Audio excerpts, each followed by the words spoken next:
સમાચારની વાત કરવામાં આવે તો રાજકોટ જિલ્લા પંચાયતની આજરોજ સામાન્ય સભા મળી હતી, જેમાં સામાન્ય સભામાં કુલ 45 જેટલા પ્રશ્નોની ચર્ચા કરવામાં આવી હતી।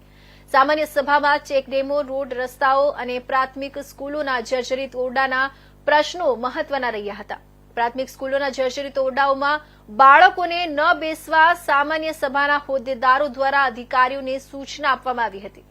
રાજકોટ જિલ્લાના ગ્રામ્ય વિસ્તારોમાં જે પણ જગ્યાએ પ્રાથમિક સ્કૂલોના ઓરડાઓ જર્જરિત હાલતમાં હશે તેવા ઓરડાઓના સમારકામ શરૂ કરી તેટલા સમય દરમિયાન ખાનગી જગ્યાએ પ્રાથમિક સ્કૂલના બાળકોને અભ્યાસ કરાવવામાં આવશે। રાજકોટ જિલ્લા પંચાયતની સામાન્ય સભામાં મગફળીના નકલી બિયારણ અને સિંચાઈ કૌભાંડ મામલે ઉગ્ર વિરોધ કરાયો હતો। જસદણ પંથકના કોંગ્રેસના સદસ્ય મનસુખભાઈ દ્વારા સિંચાઈ વિભાગની કેનાલોમાં ભ્રષ્ટાચાર, કેનાલમાં તિરાડો પાડવા અને જિલ્લામાં સંખ્યાબંધ બિયારણ કંપનીઓના મગફળીના બિયારણ વાવણી બાદ ફેલ થવાનો મુદ્દો ઉઠાવ્યો હતો। મનસુખભાઈ અને જિલ્લા પંચાયત પ્રમુખ તેમજ કારોબારી સદસ્ય રાજુભાઈ ડાંગર વચ્ચે શાબ્દિક બોલાચાલી પણ થઈ હતી। કોઈ પણ રોડે જાઓ, કોઈ પણ રસ્તે જાઓ, ત્યાં રોડ ઓછા અને ખાડા જાજા છે। આ જનતાની અંદર ગમે રસ્તે જાઓ, બાઇક લઈને જાઓ, કાર લઈને જાઓ, રાત હોય, પાણી ભરેલું હોય, અચાનક આપણે સ્પીડમાં જતા હોય તો ખાડાની લંબાઈ પહોળાઈ કે ઊંડાઈ આપણે માપી શકતા નથી। ત્યારે વટે માર્ગુ કે મુસાફર હોય કે ખેડૂત હોય કે વિદ્યાર્થી હોય એ ઝડપમાં જતા હોય અને અચાનક મોટો ખાડો આવતા એના પગ મચકોડાય છે, પગમાં દુખાવો થાય છે અને એના હાથ પગ ભાંગે છે અને ઘણી જગ્યાએ એ ખાડાના નામે જે રાહદારીનું છે, મુસાફરનું છે, મોત થાય છે। આ તંત્રનું પેટનું પાણી નથી આવતું। મારે આપના માધ્યમથી એ કહેવું છે કે અહીંયા આ સામાન્ય સભામાં એવી રજૂઆત કરી કે તાત્કાલિક ધોરણે આ ખાડાઓ છે દૂર કરો અને જનતાને છે ફેસિલિટી સગવડતા છે આપો। આ જનતાનો અવાજ છે।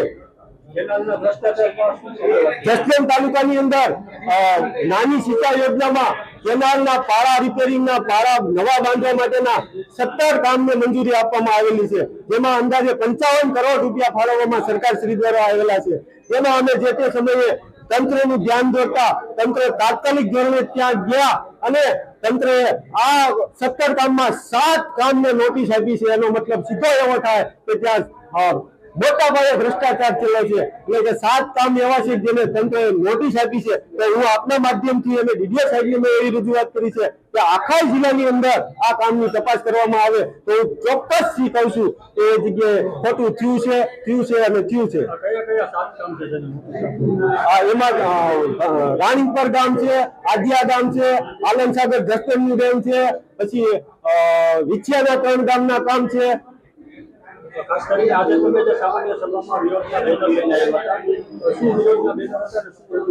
વિરોધના બેનરોમાં તો એક મુખ્ય વાત એ છે કે આપણો સૌરાષ્ટ્ર પ્રદેશ છે આખા વિશ્વમાં મગફળીમાં વખણાય છે। આખા રાજકોટ જિલ્લામાં લાખો ખેડૂતોએ મગફળી વાવી છે। આ મગફળીની અંદર બિયારણમાં ખેડૂતો સાથે કરોડો રૂપિયાનો કૌભાંડ થયું છે। અહીંયા કુવાડવા, ગોંડલ, જેતપુર, સાપર ત્યાં ફોલ મશીનમાંથી બિયારણના નામે આ ફોલ મશીન વાળાએ ખેડૂતોને દાણા છે, દાયબા એટલે કે પધરાવી દીધા છે અને એમાં 50% નો ઉગાવો નથી થયો, 50% ફેલ છે અને 50% ખેડૂતોએ ફરીવાર વાવણી કરી છે। આ તંત્રને મેં જે તે સમયે એમને જાણ કરી હતી, પણ આ જિલ્લાનું તંત્ર છે એ નિંદ્રાધીન અવસ્થામાં છે। કોઈ પણ પ્રકારની એજન્સીને તપાસ કરવામાં આવી નથી। મેં લેખિતમાં Bombay super, seed shop Junagadh અને જેતપુરની એક કંપની સામે નામજોગ ફરિયાદ કરેલ છે, છતાં પણ આજ સુધી બોમ્બે સુપર ઉપર કે કોઈ પણ કંપની ઉપર કોઈ પણ પ્રકારની કાર્યવાહી કરવામાં આવેલ નથી। તો આ તંત્રને હું એમ કહું છું કે આપ જાગો અને ખેડૂતોને ન્યાય આપો।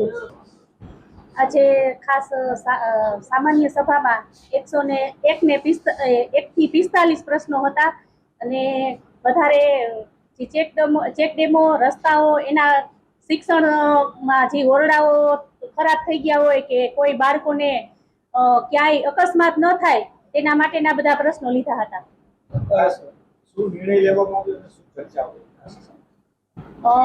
આપણે જોઈને તો અત્યારે રાજકોટ જિલ્લામાં કે ઓરડાઓ દ્વારા જે પોપડા પડે કે પછી કોઈ જાનહાનિ થાય એ માટે અધિકારીઓ શ્રીઓ અમે કીધું કે ભાઈ ક્યાંય બી આવા જર્જરિત ઓરડા હોય તો બાળકોને ત્યાં બેસાડતા નહીં, બહાર તેને શિફ્ટ કરજો। એટલે કાંઈ ખોટી મોટી જાનહાનિ થાય નહીં. એવા કોઈ પ્રસંગો આવ્યા છે કે કોઈ એવી સ્કૂલો ધ્યાનમાં આવી છે કે પ્રશ્ન ઉઠ્યો હોય કે આ વિસ્તારમાં આ તાલુકામાં આવી સ્કૂલો છે? અમે બધાએ આ ટીમે સર્વે કર્યું છે, જ્યાં જ્યાં જર્જરિત ઓરડા હોય ને ત્યાં ભાડે રાખી અને બાળકોને શિફ્ટ કરવામાં આવ્યા છે. ખરેખર તો મનસુખભાઈના વિચારો સેટિંગ કરવાના છે. મનસુખભાઈ અમે એમ કહીએ છીએ ભાઈ કામ કરવા છે, આપણે ચેકિંગ માટે અધિકારીઓને મોકલી તો એ સેટિંગ શબ્દ સાંભળે છે. એની માનસિકતા પૈસાની છે. વર્ષો ત્યાં છેલ્લા 4 વર્ષથી મનસુખભાઈ આ જ કામ કરે છે. આક્ષેપ પ્રતિ આક્ષેપ ખૂબ કરે છે. ખરેખર તમે લોકો ત્યાં જઈને જોયા હોય તો અમે બધા એને સમતોલન રાખીને કામ કરીએ છીએ અને મનસુખભાઈ જિલ્લા પંચાયત કે અધિકારી ઉપર ખોટા આક્ષેપ કરે છે એની અમે લોકો બાહેંધરી આપી છે. એટલે રાજુભાઈ એ વિડીયો ફોટો એમ કહે છે કે કેટલીક કેનાલો છે એમાં તિરાડો પડી છે, હકીકત એમાં શું છે? ખરેખર એકાદ બે જગ્યાએ કદાચ ફોલ્ટ હશે તો એજન્સીને બ્લેકલિસ્ટ કરવામાં આવશે.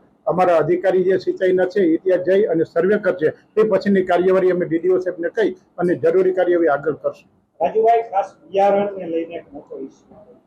ખરેખર તો સાહેબ એટલું બધું કંઈ છે નહીં. સામાન્ય અમારા ગામડામાં ક્યાંક ક્યાંક એવા ઇસ્યુ છે, પણ હવે જે મગફળીનું બિયારણ છે એમાં ભેજનું પ્રમાણ વધારે હોવાથી ક્યાંક નથી ઉગતી કે આવું છે, તો એ પણ બિયારણના સેમ્પલ લઈ અમે લોકો જુનાગઢ યુનિવર્સિટીમાં અમારા અધિકારી છે મોકલેલા છે. એનો રિપોર્ટ આવ્યા પછી એની પણ કાર્યવાહી આગળ જતા જરૂર હશે.